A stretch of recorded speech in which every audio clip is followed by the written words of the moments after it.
Yeah, December 1975, Rochester, New York. A 24-year-old engineer named Steven Sasson walks into a conference room inside Eastman Kodak, carrying a box that weighs 8 pounds. Inside the box is the future of photography. He plugs it in.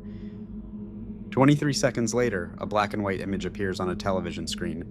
The executives in the room watch it for a moment. Then one of them speaks. "That's cute," he says, "but don't tell anyone about it." At that moment, Eastman Kodak was the most powerful imaging company on Earth. 90% of the films sold in America had a yellow box. 85% of the cameras had the name Kodak stamped into the metal. The company employed 100,000 people. By 1988, it would employ 145,000, more people than the population of most American cities. In Rochester, Kodak was not an employer, it was the town. Kodak Park covered 1,300 acres. It had its own fire department, its own railroad, its own hospital. Generations of families had worked there, weddings were announced in the company newsletter, and Kodak owned something more valuable than the buildings. It owned the habit. When a child in Ohio smiled for a birthday candle, a parent pressed a button. A roll of Kodak film moved forward one frame. When the roll was finished, it went into a yellow envelope, into a Kodak lab, onto Kodak paper, and back into the family album. Every photograph taken in America generated money for Rochester 3 separate times. It was the closest thing to a perpetual motion machine that capitalism had ever built. And so, when a 24-year-old engineer showed the room a device that eliminated the film, the paper, and the lab in one step, the reaction was not awe, it was silence. They understood exactly what he had made. That was the problem. Kodak did not begin in a boardroom, it began in a kitchen. In 1878, a 24-year-old bank clerk named George Eastman started sleeping beside trays of photographic emulsion, checking the temperature every hour. Photography in that era required chemists, not customers. You coated your own plate with wet collodion, you exposed it, you developed it, you did all of it within 10 minutes in a portable darkroom you carried strapped to a horse. It was a priesthood. Eastman had a different idea. He thought photography could be a product. He patented a process for pre-coated dry plates. In 1880, he rented a loft on State Street, Rochester.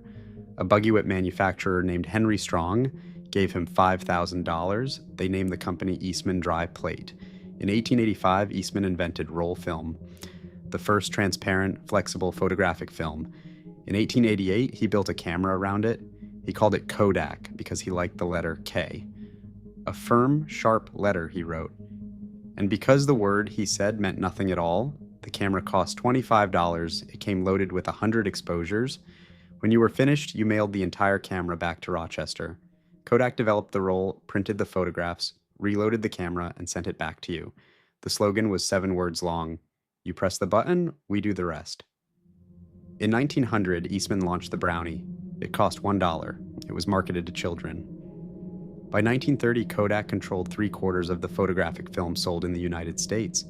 By mid-century, Kodachrome and Ektachrome made color film a household category. In 1963, the Instamatic sold 50 million units in 7 years.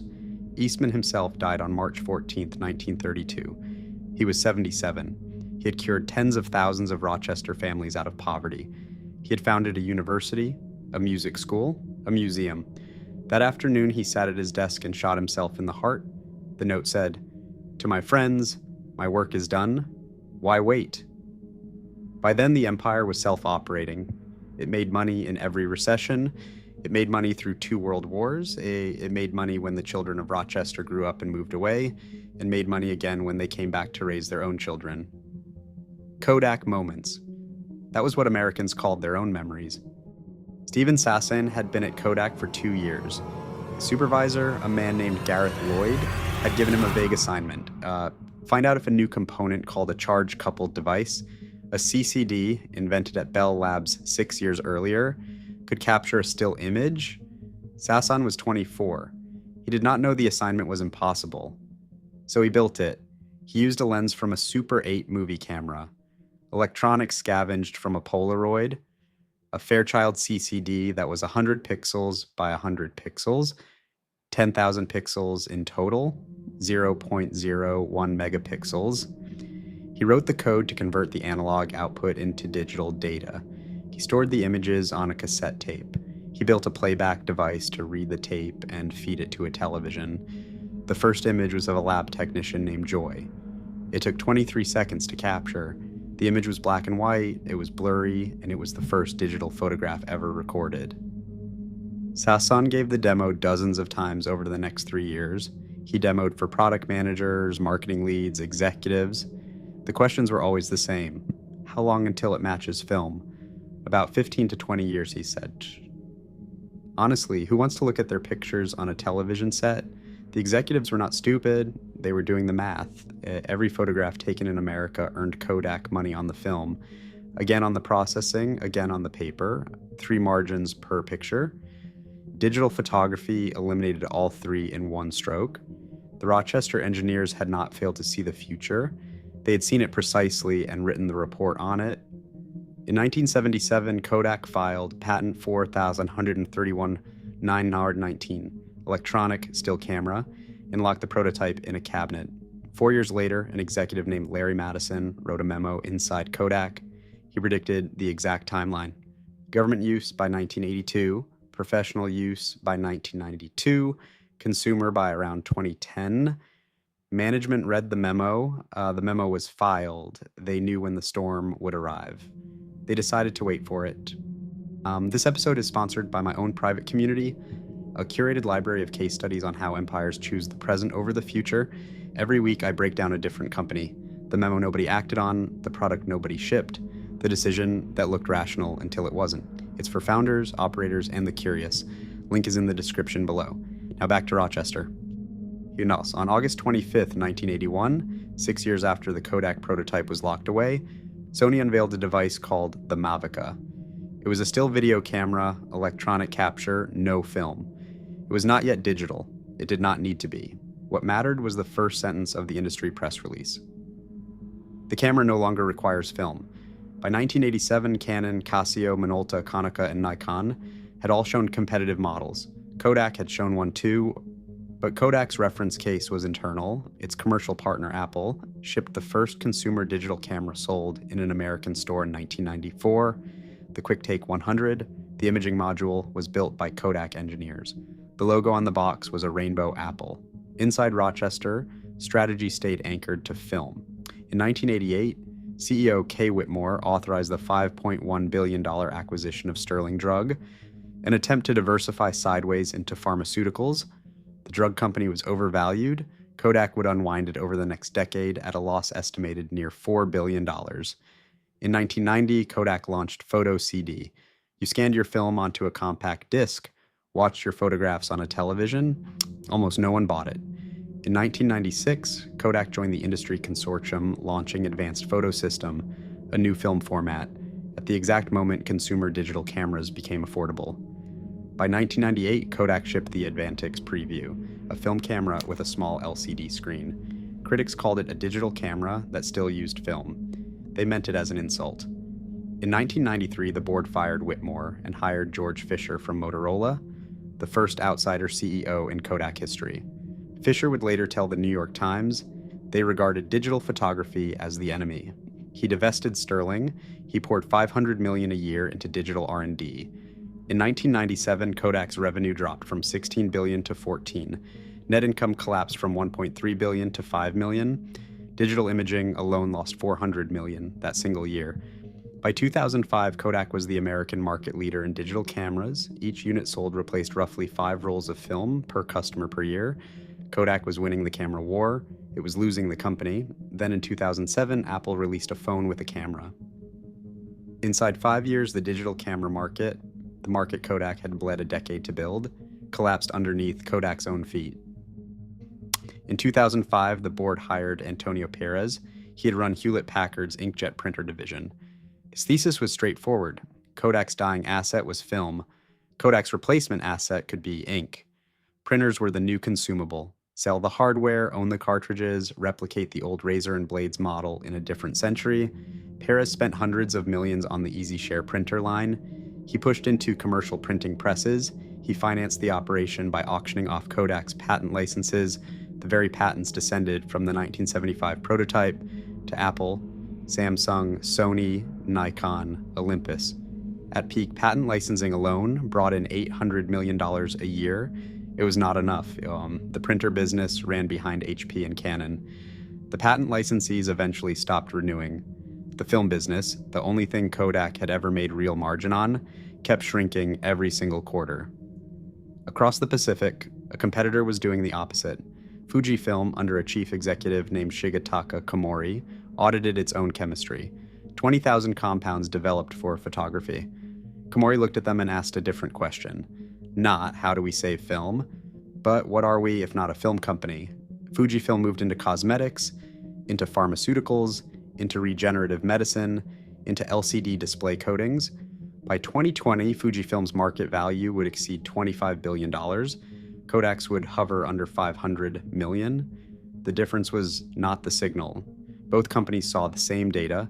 The difference was the question each company was willing to ask about itself. Fujifilm decided it was a chemistry company that had happened to sell film. Kodak decided it was a film company that had happened to own chemistry. One answer survived. The other did not. On January 4th, 2012, the Wall Street Journal reported that Kodak was preparing to file for bankruptcy protection. The stock, which had been above $90 in February 1997, closed that week at 54 cents. On January 19th, 2012, Eastman Kodak Company filed Chapter 11 in the Southern District of New York. Assets, $5.1 billion. Liabilities, $6.75 billion. 100,000 creditors. Citibank extended a $950 million credit line just to keep the doors open. At filing, Kodak employed roughly 13,000 people globally. 24 years earlier, the peak had been 145,300. That is 132,000 jobs gone in one human lifetime. In December 2012, Kodak auctioned its digital imaging patent portfolio. Internal estimates put the value between $2.2 and $2.6 billion. The final sale price was $527 million. Buyers: Apple, Google, Microsoft, Samsung, Facebook, Amazon, Fujifilm. One trade magazine ran the headline, "The Lowballing of Kodak's Patent Portfolio." In Rochester, the collapse was total. Local Kodak employment had peaked at 60,400 in 1982.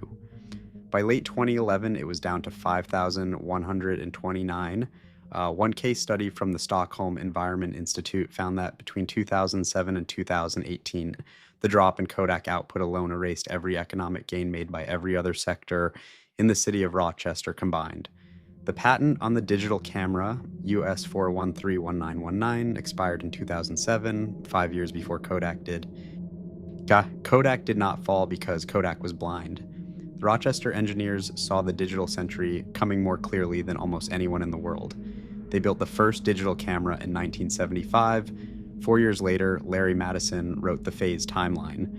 In the mid-1980s, Kodak hired consultants who confirmed it. By the late 1980s, the company had internal R&D projects on sensors, storage, displays, and transmission. The people who worked inside the buildings could read the graphs. The failure was not ignorance. It was a rational defense of the existing machine.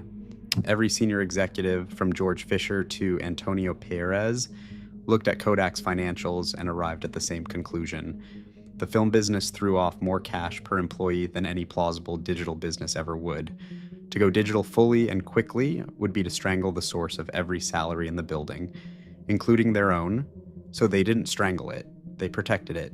They built bridges, Photo CD, Advantix Preview, meant to carry film across to the other side. They diversified sideways into sterling drug. They chased ink. They sold patents. Each move was defensible. Each move was late. Every empire dies the way it was built. Kodak was built on protecting a single, perfect, recurring business. It was destroyed by its refusal to break that business itself before somebody else came along to break it for them.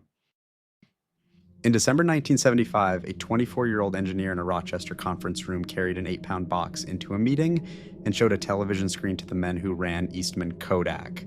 The image on the screen was blurry, black and white, and 23 seconds old.